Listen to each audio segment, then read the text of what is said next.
Alright guys, so today we're going to be showing you the mod pack I'm working on called Mountain Man on the Curse Launcher, and I thought I'd start doing update videos on what's going on with the pack and different things we're changing and updating, maybe removing, uh,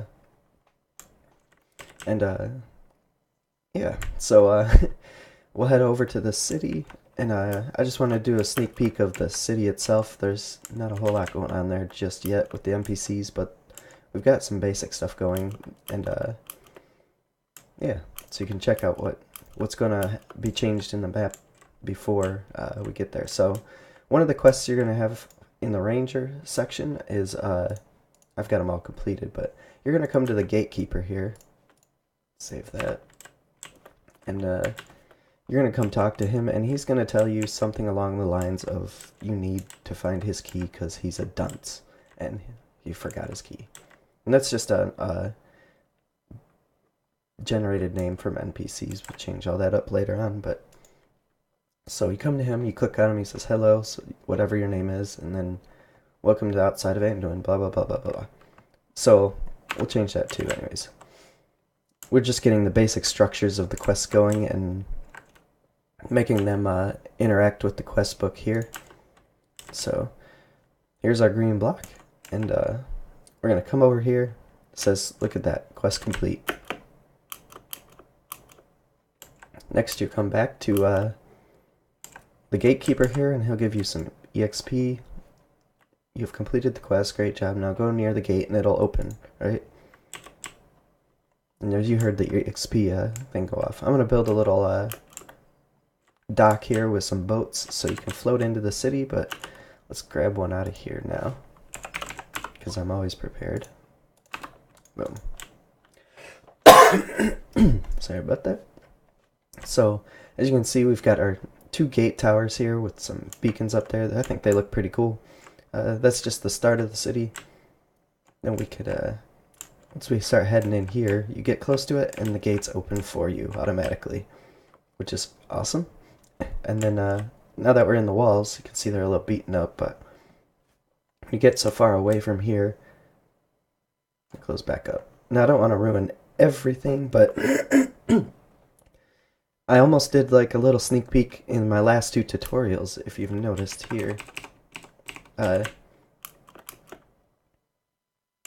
Here's the telepad, and this house is part of the Mountain Man mod pack map that's going to be released, but we've got our city in here, got our fishing hut, there's the bank, and we'll go over there in a second after we check out Ross the researcher. So, not to ruin too much, but Ross is going to be the key to being able to use any of the mods inside the mod pack, with the exception of Blood Magic and a couple others, like Bloodlords is Blood Magic, and Elven Magic will be the, what's it called? Botania, right.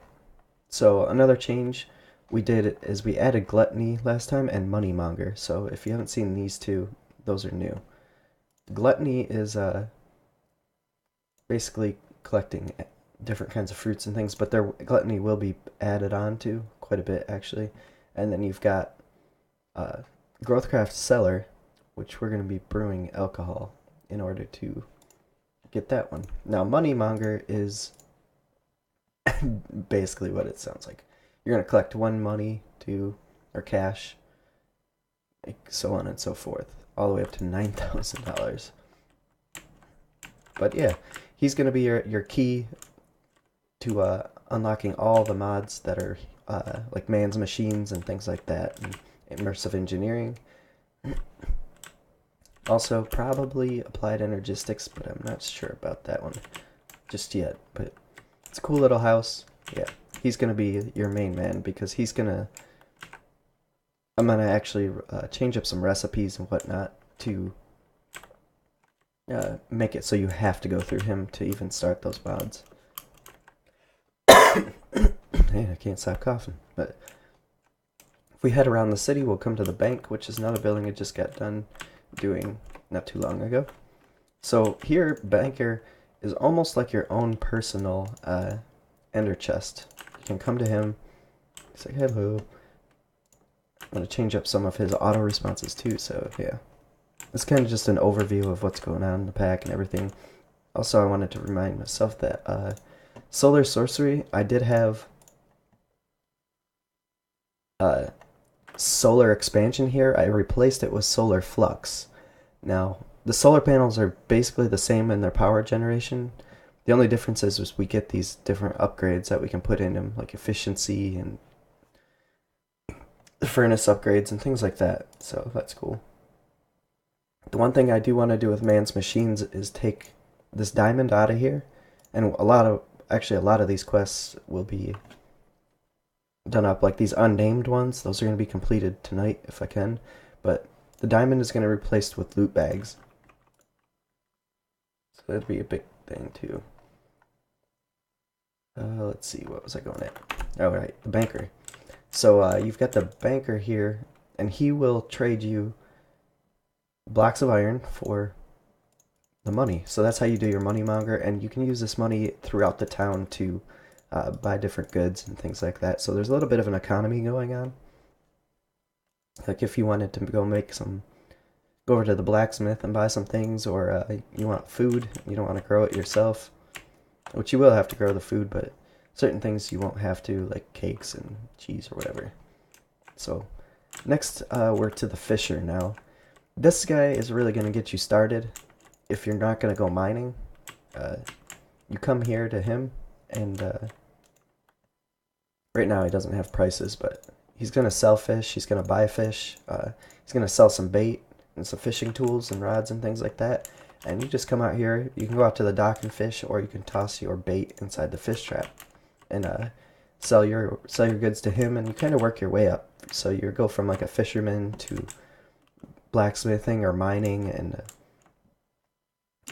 the more advanced things and more difficult things you sell, because we got to build a market. The market's going to basically buy everything that you could think of, and if it doesn't, just I'll leave a link to an email down below, and you can tell me what you think. You have any ideas or anything for like that. So here's our blacksmith. I don't believe these guys do anything just yet. I know he's going to be selling weapons. This guy's our armor guy, and under here is our apprentice. So that's cool. Finally, I'm not going to go up there. We don't need anything up there just yet, but I'm not going to uncover everything because we're only showing you the 4 basic buildings I've got now. This entire area is going to get filled with something, with things. What is this? This can't happen. Don't look right. Well, anyways, here's another one of the buildings. Let's get rid of that. So this is basically going to be your food hall, and he'll buy cakes and things like that off of you. So it's like another way to make money once you get going, and because money monger is going to be a little bit difficult to do, I think, but shouldn't be too tough if you get 9 money for just an iron block. Especially once you go into Man's Machines and you get that laser drill going. That laser drill is going to be basically how you get all of your gluttony and everything else. Or not gluttony, but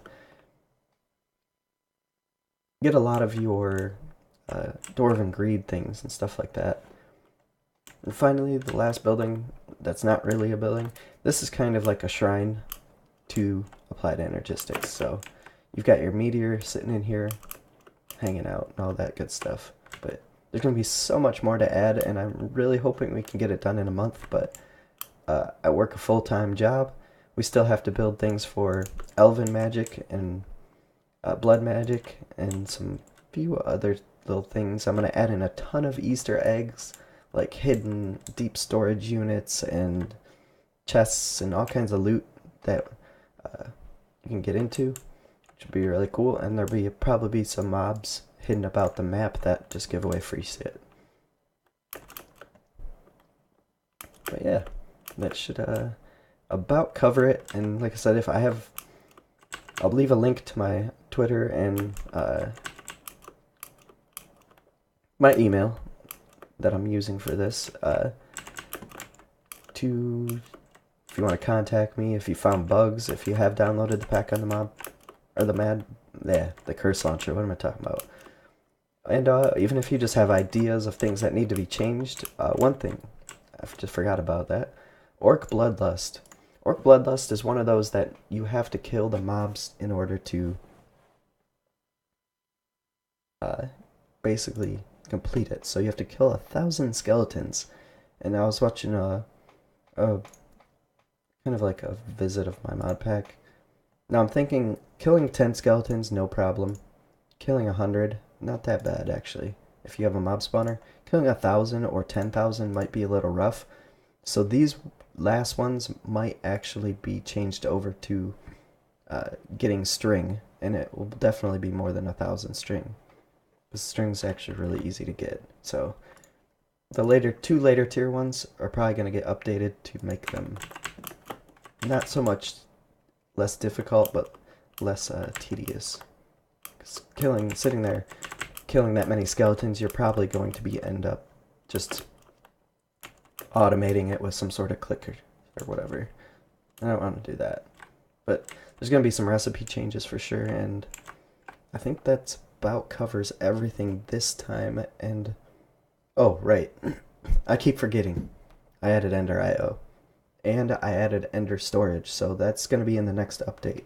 That might come out today, actually. With this video, hopefully I can get it out before I leave for work. If not, it'll be released tonight. So expect to see Ender IO in the pack and Ender Storage, which is a really, really useful mod. So yeah, that actually is finally it. So hope you guys check out the mod pack and maybe give some suggestions and things that could be changed or updated or added, or some quest ideas, which would be cool to do. So later.